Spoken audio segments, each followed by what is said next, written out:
Oh, the new opioid measures we're very excited about. But let's go back to why we developed them to begin with. Understand that patients in pain are in desperate need of relief of that pain. And in many cases, that can be accomplished with medications that are less strong than opioids or narcotics, morphine being an example. But in some cases, they really need to have the strongest pain medications, and the strongest pain medications are opioids, narcotics. The downside of that, of course, is that opioids can be habit-forming. People can develop tolerance to them, sometimes require increasing doses, and sometimes they can become addicted to these drugs.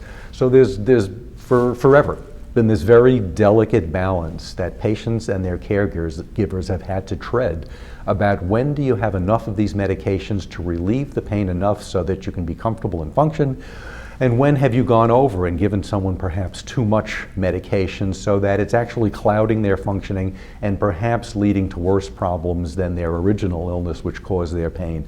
And this is a balance that's got to be decided for each and every patient. Now, having said that, there are some guidelines about how to use the medications, which chronic conditions are most likely to benefit from the use of the medications. There's also some guidance on the doses and the duration of use. And what we've tried to do at PQA is to use the various guidelines that are out there to determine dosages and numbers of prescribers and numbers of pharmacies where patients are getting these medications, not so much for each individual patient, because as I've said, that's a very individual determination that must go on for each individual patient.